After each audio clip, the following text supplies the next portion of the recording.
Bom dia a todos. Eu não tive a oportunidade de encontrar a maioria dos colegas aqui do grupo, viu? Obrigada pela honra aqui do convite, por fazer parte. A gente é um grupo que fica vendo dentro da ginecologia oncológica cada vez mais apaixonado e envolvido. Obrigada, doutora Úrsula, que inaugurou com a gente o nosso primeiro tumor board de ginecologia. A gente foi ano passado, no Diocese, que a gente trouxe a Ginec para o programa. Esse ano já conseguimos tumor board, a cada ano, se Deus quiser, a gente vai conseguir, né, mais coisas.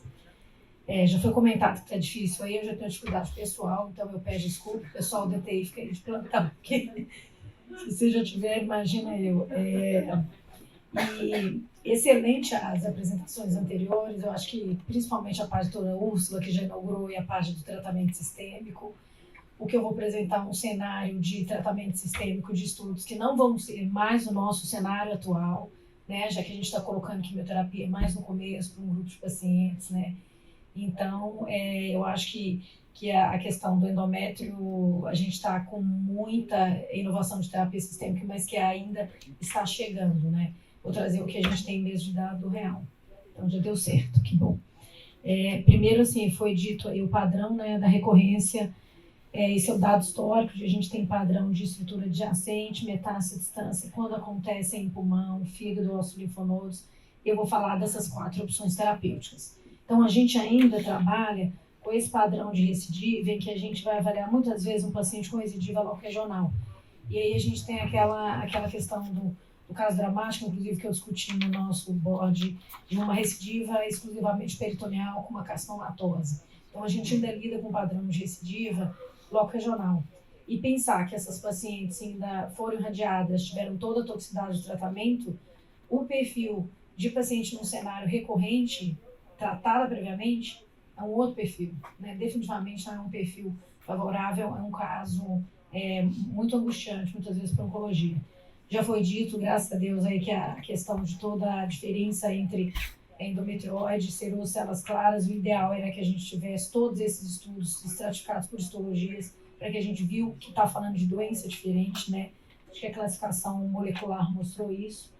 Então, com essa nova classificação molecular desses pacientes avaliados em estádios iniciais, isso vai ter agora implicação terapêutica na prática clínica da doença recorrente. Então, a gente vai ver, né, com isso a gente conseguiu priorizar essas alterações mais refinamento para permitir um tratamento personalizado, guiados pelas características moleculares de cada grupo. E aí a gente, a partir de agora, está inaugurando, né, um novo horizonte para o tratamento que não quimioterapia. Isso foi inaugurado com a imunoterapia, né, que a doutora Úrsula já colocou em um excelente cenário, de uma maneira bem sumária, o que é que a gente está vivendo. E com isso, o endométrio ganhou um lugar ao sol, né? Finalmente, dentro da ginecologia, eu acho que o ovário com PAP e endométrio, a gente conseguiu ter aí uma perspectiva terapêutica. Então, a gente destaca que realmente, se a gente pudesse, infelizmente erraram, mas esse aqui definitivamente é um grupo que a gente está selecionando aí para as melhores respostas terapêuticas, principalmente para a imunoterapia. E tem avaliação dele em relação ao número de mutações. Tem que falar de hormonioterapia, eu vou começar falando do que teoricamente seria, né, uma opção terapêutica mais simples, né, e no cenário metastático. Alguns slides aqui eu peço desculpas, estão um pouco poluídos, mas é para a gente trazer a ideia. Eu acho que a gente tem que pegar o que a gente faz. Então, a ideia da gente fazer, a gente tem receptor de estrogênio, modulador de inibidor de aromatase, mas o grande, né, os progestínicos, acetato, medroxiprogesterona, é o que a gente usa, né? Então, o progesterol não foi esquecido, justamente porque o endométrio ele tem o seu papel principal. As combinações elas foram testadas alternando, tamoxifeno, acetato, e a justificativa seria um down regulation entre um receptor de estrogênio, uma modulação de ação estrogênica. Então, a gente teve estudos que trouxeram esse racional de combinação. Aqui, vocês imaginam, né, assim, no começo, o número de pacientes, 200 miligramas, 1000 miligramas, eu fico pensando, assim, os pacientes que usaram essas doses praticamente intoleráveis e tóxicas, mas é o que a gente tem de controle. E aqui o controle que a gente conseguia. E tudo que veio sendo testado, tamoxifeno, inibidor de aromatase, fulvestrando, análogo que a gente falou, tem um papel, ou seja, todas as opções terapêuticas de tratamento hormonal foram testadas, mas aqui em vermelho está né, a nossa primeira opção, que é o que a gente faz, acetato, medroxiprogesterona. E aqui os estudos, você imagina, em 95, né, testando 800 miligramas, né, com uma taxa de resposta de 40%. e aí intolerável praticamente, então a opção seria de 160 e alternava com tamoxifeno, mantendo essa taxa de resposta. Chamando a atenção que essa taxa de resposta era alcançada para tumores de grau 1. Então, né, hormonioterapia não funciona. O cenário melhor que a gente poderia pensar oferecer são para esses tumores de baixo grau. E o tratamento, embora não seja recomendado nesse cenário, ele ainda é muito útil na doença metastática, principalmente para esses tumores do tipo histológico endometriose grau 1. A maioria dos carcinomas vão expressar o receptor com menor expressão em tumores de alto grau, então menor grau, maior expressão, e a resposta à terapia é mais comumente nesses pacientes, embora a gente tenha ainda, não tenha essa correlação, e aí um estudo interessante com letrozol foi apresentar que os pacientes não tinham expressão de hormônio e responderam. Então, uma minoria pequena ainda foi relatada ter uma resposta, apesar de não ter expressão. E os preditores adicionais seriam um baixo grau, tempo prolongado para recidiva, localização da doença extrapélvica, doença pulmonar, ou seja, um perfil de doença indolente, parece que a despeito da expressão, a hormonoterapia pode ajudar, né, a segurar essa doença. E aí tem aqui, então, esse foi a associação de everolimus, já foi citado com letrozol, mostrando que o paciente já tinham sido submetidos às duas terapias prévias, mostrando aqui uma taxa de um benefício clínico interessante, de 40%, com taxa de sobrevida de 32%. Aqui eu achei que era none, mas é nine, né? Assim, 9 respondedores completos. Então, não é um resultado que a gente está acostumado, mas é interessante esse dado dessa combinação. E aí abre caminho, então, dentro do que a gente traz um pouco emprestado da mama, em que a gente usa, né, os inibidores de mTOR, que a gente cita, vou citar nas questões de terapia-alvo, como uma apresentação, apresentando uma certa atividade modesta, mas em torno de câncer de endométrio.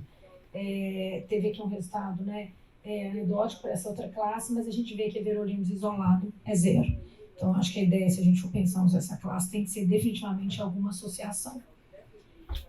Sobre quimioterapia, né, vocês vão achar que eu não só tenho para falar de carboplatina e taxol, mas eu acho que vale a pena a gente colocar o cenário, entra no nosso algoritmo, porque é a nossa primeira linha, é o que a gente faz, né?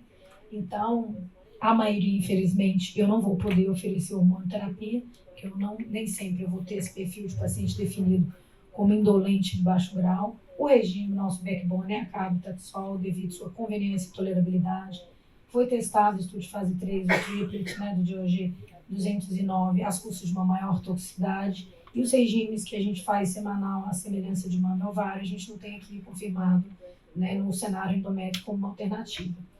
Aqui resume tudo, é um quadro que sumariza, né, agente simples versus associação, associação com associação, doublet, triplet, e aqui o TAC versus TC do DOG 209, né? Do ponto de vista de significância estatística em sobrevida, a gente não tem para justificar algo além do carboplatina e taxol. As taxas de respostas desses pacientes em torno de 50% de primeira linha, sobrevida em 1 ano, sobrevida até em torno de 40 meses. Então, aqui sumariza que o que a gente vai usar é a associação de carbo e taxol a cada 3 semanas. Mas não é todo mundo igual, né? Como já foi dito, a gente trata de várias doenças dentro de uma só e as características histológicas trazem algumas diferenças, sendo os melhores resultados de tumores endometrióides, com taxa de resposta de 44%, sobrevida de 13%. No seroso caiu um pouquinho, a gente ainda mantém, células claras é outra história. A gente não consegue uma sobrevida, né, em torno além de 8 meses, com uma taxa de resposta bem inferior. Então, a resposta a carbotaxol vai variar de acordo com a histologia. Associações de manutenção, então tá bom. Então a gente sabe que a gente não vai fazer hormônio para todo mundo, perfil selecionado, a gente tem quimioterapia, se a gente fizer algo além da quimioterapia, né? Então a terapia de manutenção, a gente sempre pega um pouquinho emprestado a questão do ovário, o que foi testado. Então os fósforos encontrados na adição desse backbone e os agentes incluíram. Foram estudados aí o inibidor da mTOR, tessirolimus, metformina e bevacizumab. Metformina tem um número de potencial de mecanismo de ação anti-câncer, né? E a droga da moda, né? Acho que a gente pega o gancho aqui. O primeiro estudo que eu vi há anos foi realmente a questão da metformina. A gente vem discutindo, é um assunto de interesse, principalmente por tratar de uma droga de fácil acesso. Na oncologia, né, tem um uso mais difundido, mas é que ela estaria reduzindo o nível de insulina relevante no câncer, principalmente se você tem um perfil de pacientes com as síndromes metabólicas, então você estaria reduzindo essa resistência à insulina. com base em evidências do potencial da metformina, lançou. Então, a gente teve uns estudos. A ideia é isso, é que ela está inibindo o crescimento de células tumorais no cano endométrio, reduzindo a invasão de metástase, aumentando a sensibilidade de cisplatina e regulando a vírus. Isso é praticamente inibidor de mTOR. Então, quando chegou a everolimus, eu falei assim, mas nós temos metformina. Não funciona assim, né? Seria muito bom. Mas eu acho que, definitivamente, ela teve o seu espaço. Aí teve os estudos aqui, tentei colocar aqui, ficou um pouquinho só para a gente ver estudos de paciente diabético mostrando melhor resultados. E tem as ações indiretas e as ações diretas, inibindo, então, aqui a via do MPK. Então, uma via intracelular. Ou seja, tem um racional fisiológico para a gente pensar em associar, né, a metformina. A gente não tem isso ainda na prática. Antiangiogênico, a gente sabe que a taxa de resposta isolada é muito baixa. A gente trabalha com esses 3, foram testados, né? Eu não vou entrar em muitos detalhes, mas a gente conseguiu taxas de respostas bem modestas. As melhores taxas de resposta foram na associação, que eu vou mostrar a seguir. E aí, os estudos, a gente teve de, né, 86 e o MITOEND tentando aqui testar, eu coloquei tudo junto para não dar para o tempo para eu apresentar com detalhes os estudos. Você tem realmente o que você tem. Tem um estudo aqui de 3 braços. A gente vai fazer manutenção após paclitaxel com bevacizumab ou com tecirulinos, ou a gente vai fazer com isabepilona e vamos ver e com bevacizumab. O que viu? Quando você coloca antiangiogênico, você tem uma sobrevida livre de progressão, mas você não tem um ganho estatístico sobre a vida global, apesar de entender em que todos os braços que você coloca angiogênico, o resultado vai ser melhor, mas não alcançou significância estatística para a gente incorporar na prática clínica. Eu queria resumir assim o dado. Então, eu falei de primeira linha, e aí o que fica? A gente tem os 3 cenários, eu já disse para o paciente, hormonioterapia pode ser uma opção, né, pouco volume sintomático. Definitivamente a gente achar um paciente com um perfil de microinstabilidade satélite, mutação de pólio para imunoterapia, é o sonho dourado de todos nós aqui, né, conseguir ter esse paciente definitivamente, mas a gente trabalha na maioria das vezes com quimioterapia de segunda linha. Isso é só para sumarizar as quimioterapias de segunda linha, chamando a atenção que a maior taxa de resposta para paclitaxel, isabepilona não vingou para a gente mandar um fase 3. Então, a gente ainda trabalha preferencialmente. Em relação à doxorubicina, a taxa de resposta a qualquer é pobre, não há padrão único. A DOX, com base na sua atividade em taxas de respostas, não se apresentou em algum dado estudo de carboplatina e taxol, né? Não teve as respostas de 17 pacientes tratados, ou seja, você pensa, fiz carbotaxol, dependendo do intervalo, vamos fazer a DOX. Só que, teoricamente, ela não teve o mesmo resultado em paciente que não tinha sido tratado com carboplatina e taxol. Então, eu acho que a gente fica em torno do taxol, uma droga de preferência. Então, e reexposição. Então, eu tenho monoterapia com baixa taxa de resposta, pode ser que eu vou fazer doxorubicina e não vai responder. E se eu considerar esse conceito de reexposição à platina, paciente sensível, então, o número crescente de pacientes está recebendo, a Michelle colocou, a gente vai receber cada vez mais número maior de pacientes na recorrência, já tendo sido exposto à quimioterapia, né? A gente não sabe ainda, a maioria dos estudos não incluiu seus pacientes com regime prévio. Então, o estudo avaliou esse conceito de sensibilidade, o quê? A taxa de resposta para o intervalo livre menor que 6 foi de 25%, quanto sem platina mais 24%, 65%. Maior intervalo livre de platina, maior a vontade e o desejo de oferecer para essa paciente a platina. Em relação à imunoterapia, eu vou só citar, eu acho que foi maravilhosa a exposição doutora Úrsula, ela já colocou, sumarizou, né? Assim, realmente é uma área que a gente ganhou aí um lugar, é raro, mas a gente sabe que o endométrio está aí, a questão do espectro da síndrome de Lynch já foi falado, né? Toda a expectativa, então, é o segundo tumor mais frequente, a idade, a relação da população normal e para quem tem alteração de alta instabilidade microsatélite, e aí em relação ao ovário, todos os mecanismos. Então, o que eu quero que fique desse slide? Isso aqui, ó, de rotina, colo retal e endométrio, tem que ser feito de rotina screening para a síndrome de Lynch. Então, é isso que a gente tem que pegar. E aqui mostrando o endométrio, que de novo não o coloreto, ele é o segundo, né, em termos aqui de taxa de resposta. E aqui ele avalia, então eu acho que depois de não tumor coloretal, o endométrio vem como avaliação em termos de qualidade, de quantidade de dados pacientes, melhor dado, melhores achados. Não sei se a gente está lembrando isso sempre. Aqui é toda a taxa de resposta E o que achou? Endométrio está aqui vermelhinho, todo mundo que está para baixo do gráfico é todo mundo que respondeu por tipo de tumor. Então, você pega aqui o endométrio vermelhinho, olha a profundidade da taxa de resposta e os números dos pacientes que responderam, tiveram essa microinstabilidade satélite. Isso aqui testando nivolumab. A gente tem outros quimioterápicos. A primeira aprovação do FDA foi para pembrolizumab, com base na microinstabilidade satélite.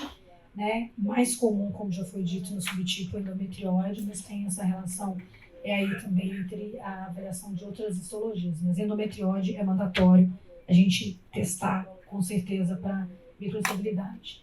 E aí o estudo Keynote 028, vieram os estudos testando, então, em relação a pembrolizumab, mostrando aqui histologia endometriose, taxa de estabilidade de controle de doença. Isso aqui é todo mundo que teve resposta. Os estudos eu vou passar agora de uma maneira bem objetiva, provando o quê? Que vários imunoterápicos foram testados no cenário de microinstabilidade satélites e todos eles tiveram respostas para esses pacientes de câncer de endométrio com essa instabilidade. Tá? Então, estudo com avelumab, doutora Úrsula aqui, né? Estudou avelumab, mostrando que na corte de microinstabilidade ou poli, que é a corte que a gente vai selecionar, né? Para poder estar elegível à imunoterapia, mostrando o perfil de pacientes, aqui o número de pacientes, todos os pacientes, ou seja, não é terapia de primeira linha, segunda ou além, né, que a gente vai estar oferecendo. E aqui a taxa de resposta para a corte estável, praticamente está todo mundo para cima, e quando você separa aqui, você consegue ter uma taxa de resposta em torno de 21%, então como critério de seleção. Taxa de resposta para Dostarlimab, 20%, para durvalumab, câncer de endométrio estratificado, por status mutacional também, mostrando aqui todo mundo que está sempre aqui para baixo, as taxas de respostas variando, que para quem tem a mutação em torno de 46%, então você tem taxas entre 20% e 40% para esses tumores de taxa de resposta, a gente não vê isso em nenhum outro cenário, de nenhuma outra droga de segunda linha. Aqui, eu estou voltando agora que eu vi aqui, realmente, agora eu vi que é difícil. Né? E a resposta objetiva aqui em torno de 26% contra 6%. Não dá para ficar tendo entusiasmo se você não triar esses pacientes, né, para essa característica biológica. Meu grande entusiasmo, né, eu vou terminar aqui a parte da imunoterapia, droga-alvo, vou praticamente falar só dos estudos em andamento. Né? A gente teve aí a associação de levantinib com pembrolizumab, que a gente considera promissora nesse cenário. Então, no caso nosso do Bosnia, o paciente teve a oportunidade de entrar no braço aqui da combinação do Keynote 775, e aqui foi uma associação que mostrou uma taxa de resposta e controle de doença acima do que é isolada. A gente está com esse estudo aberto em alguns centros do Brasil, está aberto lá no HC em Minas Gerais, e oportunidade de incluir uma paciente. O estudo permite, independente do status mutacional, eles vão inclusive avaliar se teve taxa de resposta, que é o pembrolizumab associado ao levantinib contra a droga investigador. Pode ser a dox ou o taxol, e o paciente vai escolher. Então, a gente vai ter dados aí dessa associação. Então, eu acho que a pesquisa clínica definitivamente é o momento que a gente está conseguindo oferecer algo além da quimioterapia e da hormonoterapia para esses pacientes. Droga-alvo, eu encerro aqui, imagina se eu for falar sobre cada uma dessas medicações, né? A gente tem toda a classe aqui de dimidotirosina quinase, mTOR, né? O HER2 já foi apresentado, vou praticamente passar de uma maneira bem sumária, que a doutora Úrsula já colocou, né? Inibidores de EGFR tem um racional, porque eles estariam, né, relacionados aí, dentro de EGFR a gente fala só de HER2, estudos com apatinib, trastuzumab, mostrando uma taxa nem sempre uma taxa de resposta animadora. Já foi apresentado o estudo de carbotaxol com associação trastuzumab, mostrando benefício da associação aqui em ganhos, né, de controle de doença, de 8 para 12 meses. Então, inibidores multiquinase, sorafenib, sunitinib, cediranib, identimib, brivatinib, isso tudo está sendo testado. A gente não tem um dado atual para a gente falar que isso vai ser incorporado agora na nossa prática clínica. Oportunidade também de incluir esses pacientes com inibidores de PARP, principalmente que devem ser testados as histologias serosas. Esses são os estudos que estão em andamento, estudos avaliando, inclusive, pré-operatório, em cenário pré-operatório, em cenário de associação. E tem um racional biológico, que tal se eu pegasse e combinasse? E o racional biológico, há o interesse em combinar, por exemplo, para aumentar esse efeito antitumoral, tem uma evidência de que inibidores de mTOR teriam... Desculpa, eu queria lá... os não-pointer. Um efeito estimulatório em células T através da diferenciação e a combinação de antiangiogênico que também teria algum efeito ali relacionado às células dendríticas. E aí, estudo de combinação de inibidor de mTOR, né, que o PARP induz essa atividade de PI3K e PI3K induz dano de DNA. Então, racional biológico para poder combinar. Em relação ao estudo também de outro inibidor, o olaparib com viscotimib, que é o inibidor de mTOR com uma classe de PARP, também está sendo estudado, controle de doença em torno de 50%, foi testado em endométrio e testado em ovário. Concluindo, a primeira linha de quimioterapia, né, ainda é a platina, terapia hormonal é o que a gente vai fazer para a maioria dos nossos pacientes, diversas terapias moleculares estão vindo aí, principalmente a classe de inibidor de mTOR, anti-HER2 e o agente angiogênico. A pesquisa centrada atualmente em todos os inibidores PARP, imunoterapias, de maneira a melhorar essa eficácia. Então, agora a gente está começando a associar as alvos com a imunoterapia, ver se a gente tem um sinergismo. Isso aí é para onde a gente vai avaliar. Então, todo esse dado aí da terapia biológica, de doença inicial, isso vai ser agora feito de uma maneira prática com as implicações terapêuticas. Era isso. Muito obrigada.